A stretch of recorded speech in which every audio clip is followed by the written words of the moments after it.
Hello, this is Michael with ThriftCart, and today I'm going to show you a new feature to help you set your price book if you are using ThriftCart and color-based discounting and you're printing barcodes.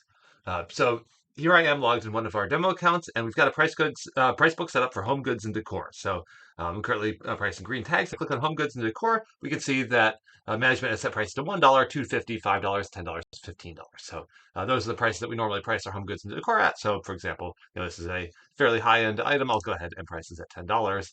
And I'll go ahead and add that item. And that will go create a barcode for those items. So now you've created these barcodes, and some of them will sell at full price, but because you're using color-based discounting, some may be discounted by, say, 20% or 40% or whatever your discount rates are. And yeah, ideally, you don't want them all to sell at full price because that probably means that you price them a little too low. They all sell right away, but also you don't want them all to wait around until they're discounted because they're taking up valuable store floor space. So because we're tracking all this data inside of ThriftCart, you can actually use ThriftCart to run some reports to see what they're selling at, if they're selling at a discounted rate, and then adjust those prices accordingly. So here I am, I logged into our new price book updater report. And I'm going to do this for our Nifty Thrifty location for this date range because I have some sample data there for home goods and decor specifically. And we're going to be looking at our color discounts, so the 25% off 50 and 75% off color. And my target for this, which is an industry standard, is we want between 75 and 85% to sell at full price. So roughly 80% is the target. You want roughly 80% to sell at full price. You might have different targets for your store, depending if you really want to move merchandise fast, or if you want to get maximum dollar for your merchandise. If you have lots of space and want to get maximum dollar, you might be fine with them being discounted a little bit more. If you got tight space and you're fine with just moving stuff through the store fast, you might set your target a little bit higher.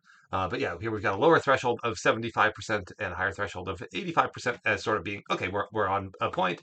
And then we can adjust our prices by 10% up or down to get a new, better price. So I'm going to go ahead here and hit generate report.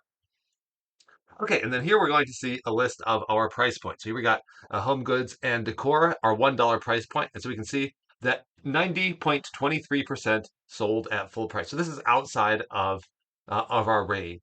And you can see here's the recommendation. These things are underpriced. They're selling too fast. We're not discounting enough of them. So we should actually increase our $1 price point. And it's suggesting that we increase it to $1.10, a 10% increase. Um, you may perhaps separately want to say increase to $1.25 just to give it a more whole round number look, but so you have the opportunity to go enter a different value there. Similarly, if we go look here at our home goods and decor $2.50 price point, we can see 75% sell at full price, and that's just inside of our target range. So this one here is recommending we leave our prices as is. So we are good to go there. Yeah, here home goods and decor, the $5 price point again.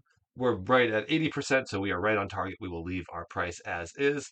Yeah, here home goods and decor, the $10 price range. Yeah, here we're overpriced. We're only selling 70% at full price, and a lot of them need to be discounted 25% off or even 50% off before they sell, and a handful even 75% off. So this price point's a little bit too high, so it's recommending a decrease down to $9. And then finally here at the $15 price point, wow, we're barely selling any of those at full price, and so we need to decrease that price as well. So it's recommending that we decrease it down to $14. And then we can see right down here, we've got this here. We've got our home goods and decor, and is recommending that we add $1.10, add $9, add $14, and then correspondingly remove a dollar, $10, and $15. And so these are our suggested new price book points, and we'll just go ahead and hit save. And you'll notice I did a lot of explanation, but I actually just accepted the recommendations as is in this case. So I could have just run the report and hit save. So that is now saved.